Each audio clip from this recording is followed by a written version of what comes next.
Hello, all the students. Welcome back once again. So, we will start with the barriers to communication, which is in continuation to the communication process, which have already started, right? So, आज के lecture में हम देखेंगे कि कौन कौन से barriers होते हैं to communication.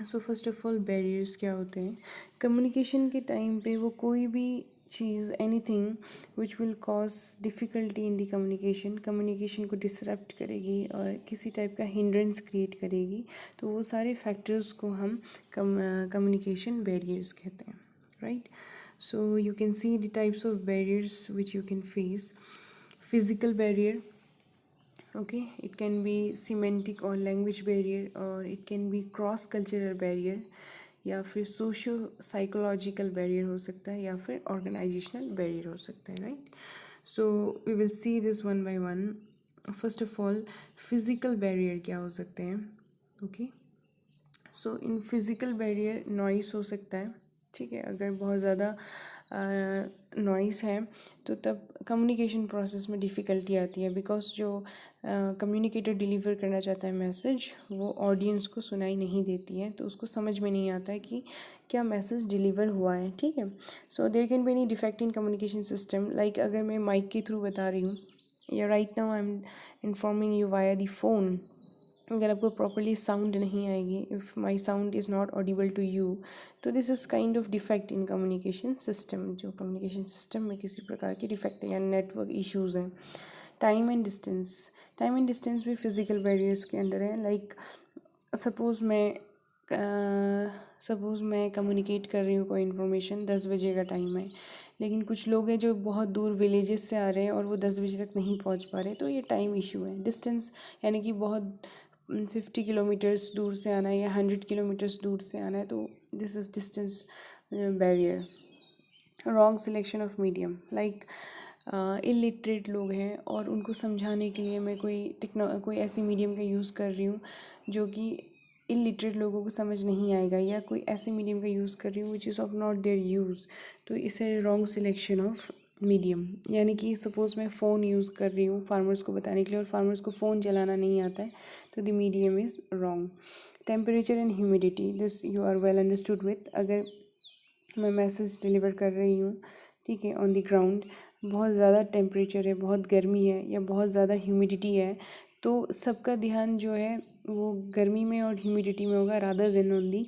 Message being delivered by the communicator so इन चीज़ों का आपको ध्यान देना है and these are all the physical barriers which creates hindrance in the communication process right how to overcome so for this you can see that first of all जो communication medium आप use कर रहे हैं वो working condition में होना चाहिए जैसे कि if I am using overhead projector ठीक है मैं अपने मैसेज को डिलीवर करने के लिए ओवरहेड प्रोजेक्टर यूज़ कर रही हूँ या मैं पब्लिक एड्रेस सिस्टम का यूज़ कर रही हूँ but if the mic is not working if the overhead projector is not working if there is any defect in the functioning of the medium right तो इसका आपको पहले से ही मैसेज डिलीवर करने से पहले आपको इन चीज़ों का ध्यान रखना है लेस नॉइस हो आप इस चीज़ का ध्यान रखें कि जो नॉइस है ये मीटिंग के टाइम पे कम हो किसी टाइप का फिज़िकल डिस्ट्रैक्शंस ना हो ओके मीटिंग आप प्लानिंग आपकी पहले से होनी चाहिए अगर आप कोई मीटिंग रखना चाहते हैं तो प्री प्लान्ड होना चाहिए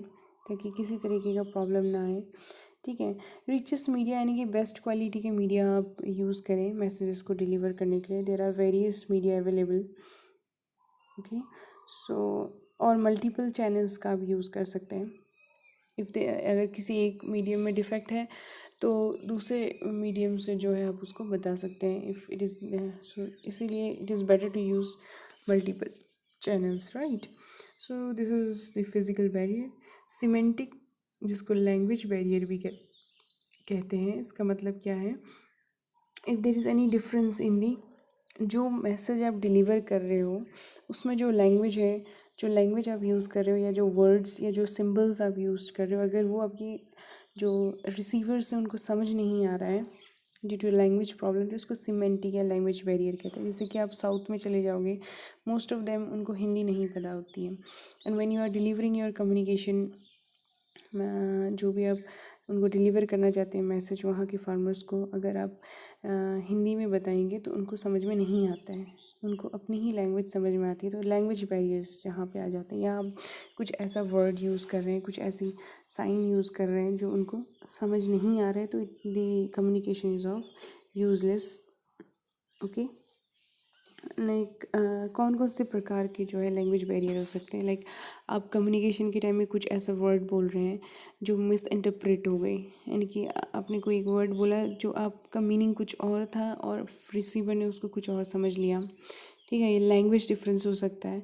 अगर बहुत सारे लोग हैं जिनको इंग्लिश नहीं आती है, बहुत सारे लोग हैं जिनको हिंदी नहीं आती है, बहुत सारे लोग हैं जिनको लोकल लैंग्वेजेस नहीं आते। यूजुअली जो फार्मर्स होते हैं उनको बस लोकल लैंग्वेजेस पता होती हैं, तो लैंग्वेज का आप ध्यान रखेंगे। तो आप कम्युनिकेटर हैं, आपको लोकल लैंग्वेज नहीं आता है, तो आप किसी जो ट्रांसलेट कर सके उन पर्सन का यूज़ कर सकते हैं, लोकल लोग का यूज़ कर सकते हैं जिनको हिंदी भी आती है और लोकल लैंग्वेज भी। तो आप जो बोलेंगे उसे वो लोकल लैंग्वेज में डिलीवर कन्वर्ट कर देंगे। जार्गन्स यूज़ ना करें, ठीक है, बाईपास इंस्ट्रक्शंस। और आपने जो इंस्ट्रक्शन दिया उसको अगर वो सुनते नहीं है, बाईपास कर देते, तो इस टाइप के लैंग्वेज प्रॉब्लम्स आ जाते हैं, राइट।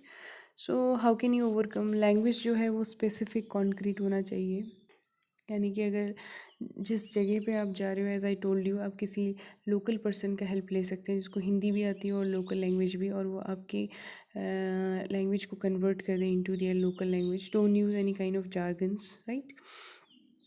एंड माइंड में आप रखें कि आपका जो रिसीवर है वो किस तरीके का है, पढ़ा लिखा है, अनपढ़ है। On that basis you have to deliver your message.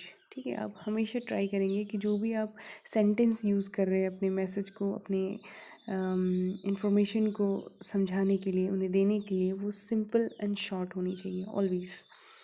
Okay, आपका जो प्रोनाउंसिएशन है और एक्सेंट है, फॉर एग्जांपल बहुत सारे लोगों का एक्सेंट ऐसा होता है कि समझ में नहीं आता है, प्रोनाउंसिएशन ऐसा होता है कि समझ नहीं आता। जब आपको एक्सेंट और प्रोनाउंसिएशन ही समझ नहीं आएगा इंसान क्या बोल रहा है, तो आपको मैसेज कैसे समझ आएगा।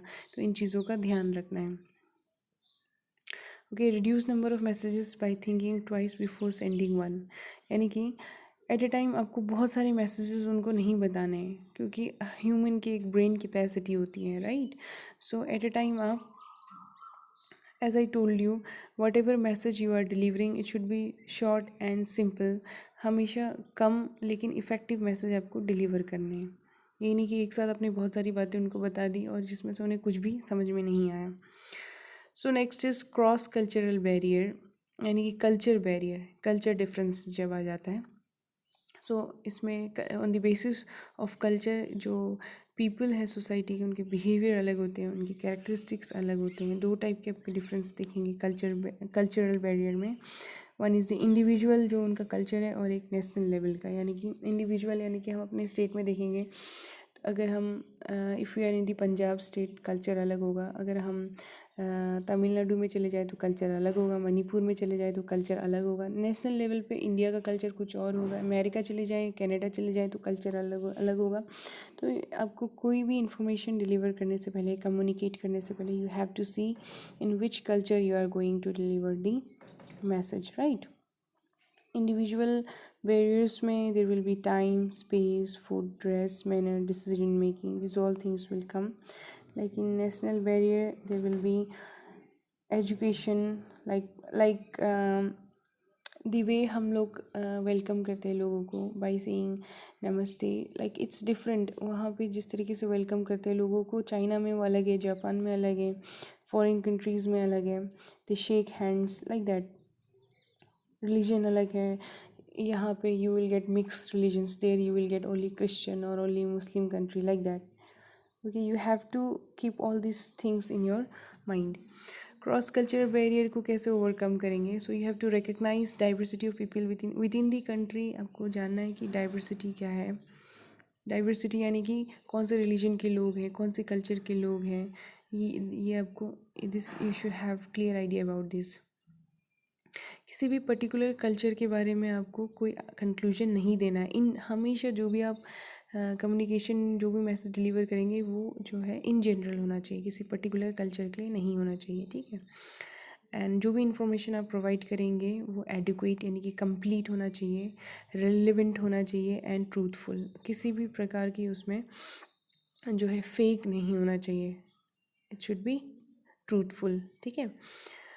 और आप जब भी मैसेज डिलीवर करें तो ऐसे लैंग्वेज का यूज़ करें जो आपके रिसीवर को समझ आता हो। कोई ऐसा लैंग्वेज ना आप उनको इंग्लिश समझ में आती है, आप हिंदी में बोल रहे हो, उनको हिंदी समझ आती है, आप अंग्रेज़ी में बोल रहे हो, तो you should know which language you have to use. Okay, so next is personal और सोशियो साइकोलॉजिकल बैरियर्स। सो ये कुछ पर्सनल बैरियर्स होते हैं, दिमागी, जो लोगों के दिमाग में होता है कि हम मैसेज डिलीवर नहीं कर पाएंगे, हम हेजिटेट हो जाएंगे, कोई इमोशनल प्रॉब्लम है। जैसे कि फॉर एग्जांपल स्कूल टाइम में आपको अगर स्टेज में खड़ा होना होता है तो आपको कुछ डिलीवर करना है, वट एवर स्टोरी और वट एवर, तो या डिबेट के टाइम पे आपको स्टेज में पार्टिसिपेट करना होता है, तो आपको ये पर्सनल बैरियर होता है आपके दिमाग में कि मैं डिबेट नहीं कर पाऊँगा, मैं जनरल डिस्कशन नहीं कर पाऊँगा, मैं स्पीच नहीं बोल पाऊँगा। इस टाइप के जो कम्युनिकेटर्स में जो इस टाइप के बैरियर्स होते हैं which exist in the mind of the person, right, इसको पर्सनल या साइकोलॉजिकल बैरियर हम बोलते हैं। सो दिस डिपेंड्स, टाइप्स होते हैं कि अलग अलग परसेप्शंस होते हैं। कुछ लोगों को लगता है कि हम स्टेज में नहीं बोल सकते हैं, क्लोज माइंडेड होते हैं, नैरो माइंडेड होते हैं। कुछ लोगों की पुअर रिटेंशन होती है, जैसे कि स्पीच बोलना है और वो कुछ याद करके आए लाइंस और भूल जाते हैं स्टेज में जाके, तो they have poor memory capacity. Emotions, किसी को इमोशनल प्रॉब्लम होती है कि डरते हैं, फियर होता है, it's like that. How to overcome, first of all अपने स्टेट ऑफ माइंड को आप कंट्रोल करें, अपनी इमोशंस एंड एटीट्यूड को।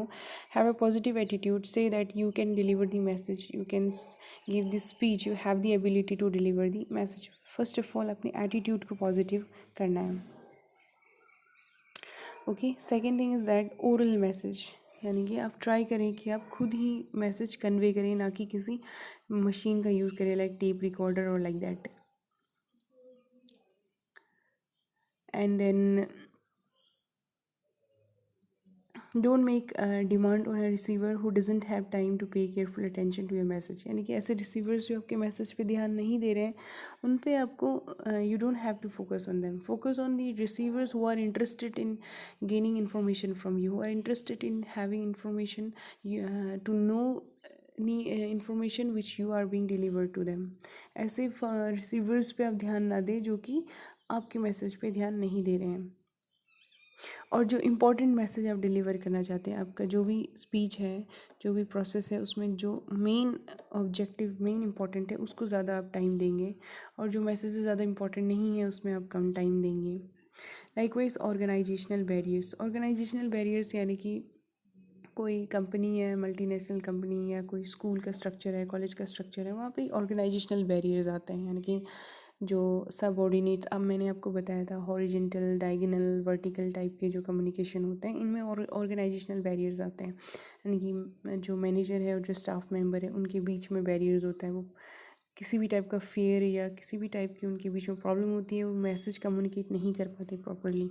सो दिस इज़ ऑर्गेनाइजेशनल बैरियर, जिसमें in-house sharing of ideas, views and concept in an organization can be okay, this can be formal, informal। organizational barriers, अब जैसे अगर formal में देखें तो आप we are talking about the companies, schools and like that। informal घर में ही, जैसे घर में जो स्मॉल किड्स होते हैं, वो अपने पेरेंट को कुछ बातें जो है डर के मारे से नहीं बता पाते, या because of any other reasons. Likewise ऐसी फॉर्मल, इनफॉर्मल, फॉर्मल वे में you can see downward communication, यानी कि सुपीरियर, यानी कि जो घर का सुप्रीम है या जो कंपनी का सुप्रीम है, वो अपने सबऑर्डिनेट को कम्युनिकेट नहीं कर पा रहा है मैसेज। अपवर्ड में जो सबऑर्डिनेट है वो अपने सुपीरियर को नहीं बता पा रहा है। और हॉरिजेंटल में जो इंटरेक्टिव कम्युनिकेशन, यानी कलीग्स आपस में एक दूसरे को इन्फॉर्मेशन डिलीवर नहीं कर पा रहे, can be due to various reasons. ये ऑर्गेनाइजेशनल बैरियर्स हैं। सो लैक ऑफ, इसमें लैक ऑफ कम्युनिकेशन स्किल हो सकती है, एटीट्यूड हो सकता है, so poorly defined authority and responsibility हो सकती है, too many levels in organisational structure हो सकता है, इनसफिशिएंट कम्युनिकेशन ट्रेनिंग, ठीक है। बहुत सारे रीजंस होते हैं। Too many levels in organize structures, यानी कि लगता है कि किसी ने इन्फॉर्मेशन दे दिया होगा, लेकिन अल्टीमेटली किसी ने भी इन्फॉर्मेशन जो है नहीं दिया होता है। और ऐसे बहुत सारे जो है प्रॉब्लम्स आपको ऑर्गेनाइजेशनल बैरियर्स में देखने को मिलेंगे। सो एग्ज़ाम पॉइंट ऑफ व्यू से आपको अगर कम्युनिकेशन बैरियर के ऊपर क्वेश्चन आता है तो you just have first have to define what barrier is, then you have to give the types, और हर टाइप में आपको 2-3 lines you have to write. Okay, so that's it. So this is all about the communication process. From next time we will start a new chapter. Thank you.